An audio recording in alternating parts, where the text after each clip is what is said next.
Hey folks, welcome back to the channel, the Evil Dungeon Master channel here on YouTube. Hopefully you're having a great day. Today I wanted to talk a little bit about a resource that I use for solo gaming and for gaming in general. And it's a kind of a not talked about a lot. It is talked about quite a bit. It is overshadowed by the Game Master Mythic emulator for solo play, which is a great resource itself. But another really great resource for solo play and for gaming in general is Larson Designs Game Master's Apprentice decks. So we're going to take a look at those today, right here. Let me just get that up. I'm going to show you how they look exactly, but I just wanted to show you the web page first of where... There we go.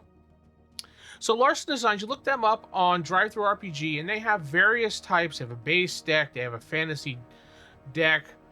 The base deck can be used for any game that you want, but generally it's used for fantasy, so it doesn't really. But then they actually have a really good fantasy one.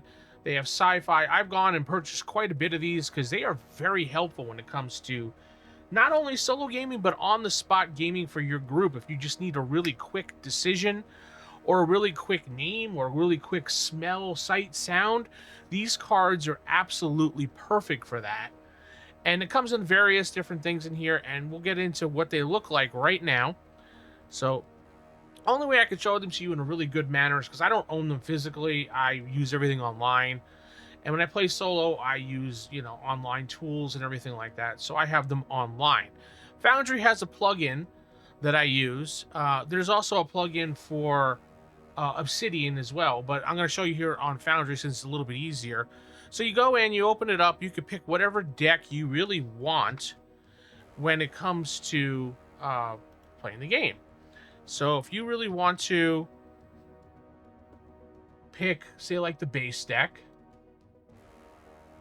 you pick the base deck and he pulls a card out for you. Let me make that bigger so you can see the card. And there we go. Okay, so here's the card. Generally, this is the layout of all the cards. They all kind of look the same, depending on what deck you pick. It may just have a little bit of a bigger coloring, or maybe the card looks a little cooler. Here's a general, just like kind of a darkish fantasy one.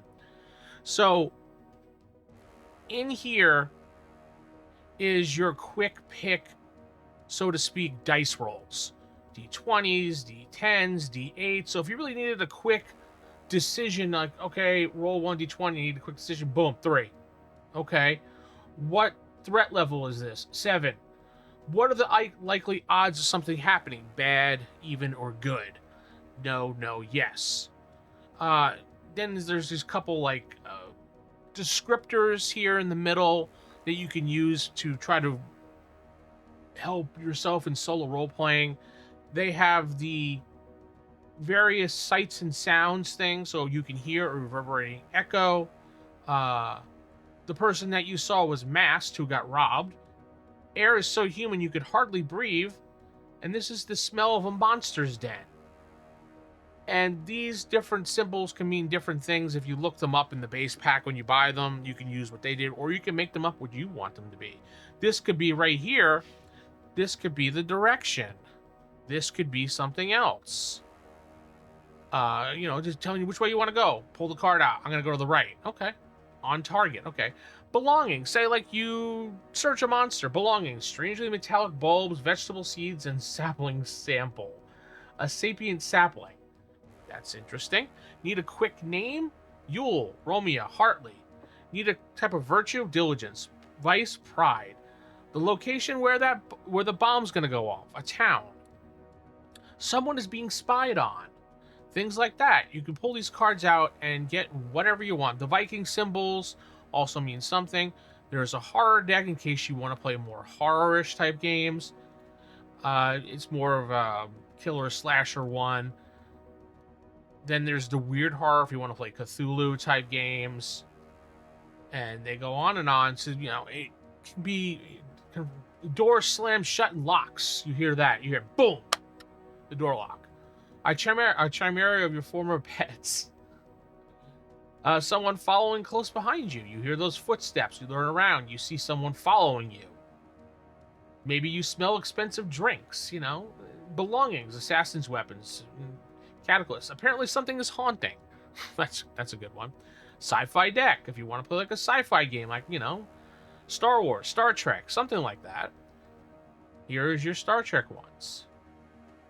And each of these cards, I didn't buy the Steampunk in Age of Sails, and I did get Demon Hunters in case you want to play Demon Hunters. Now, if you never played Demon Hunters, that was a game that was by Margaret Weiss Production Studios that came out.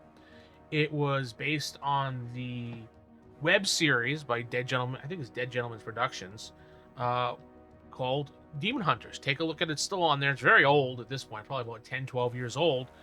Very low budget, but very funny, with a really interesting story that wound up gaining popularity, that got its own role-playing game and more popularity. So go check them out.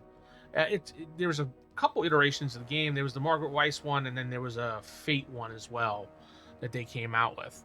And it's a fun game to play. It's kind of more on the supernatural, goofy side. So if you want to do that, the Margaret Weiss one was actually pretty good as well. I like the classic Cortex system. It reminds me a little bit of Savage Worlds, but a lot easier to learn and play. And that's what the ones we have. I mostly stick with the base deck and just pull cards out. And that's it. And move this over again. They keep going over to the side so you guys can't really see it too well. But yeah, these are the cards that I use a lot of times when I'm playing games with my group and I need to know something right off the bat. I'll pull one of these cards out and quickly get an answer. Sure, I could probably do that with like a chat GPT or an AI, but this is a little bit more fun and it makes it more, you know, you. And you can actually, they give you some blank cards that you can fill these things out on your own and adjust them. And of course, obviously, you could just adjust these images if you want, if you don't have the blank cards to do that. And there's some resources online that you could find. I don't know if they're exactly legal, but there's some resources online you can find that someone has done some cards of their own in this fashion. But I don't want to give that website out because I don't want to get in trouble with the designer. So check it out. You can just Google it and you'll find it's probably like one of the very first top ones. But yeah, pick these up. They're not that expensive. I mean, they're probably like $9.99, and when they go on sale, yeah, they're $9.99. When they go on sale, they usually are half off or something, and you can get a bundle. There was a Humble bundle for a while, I think, for these cards. And they have other ones like second edition Cyber Deck ones. I mean, I got as much as I needed from it. I may eventually get some physical cards if I want, just so I can have it in the games that I do. So we'll see what happens. With that said, I'm going to head out. So hopefully you've enjoyed the episode today. And tell me what you think about these cards. Do you use these cards? Are you going to pick them up? I'll drop a link down below so you can take a look at some of the top cards that I find are interesting here. But tell me what you think about it. Would you use it in your campaign or not? Would you use it in your solo? I think you should, because I've used it in solo. It's a lot of fun using these cards. It might be able to take a few minutes to get adjusted to these cards when playing solo, especially if you use the Game Master emulator, who just gives you everything right away. This, you flip the card, then you have to kind of look around and you figure it out. So I'm going to head out. Keep it original, keep it old school. Good night, and God bless everybody.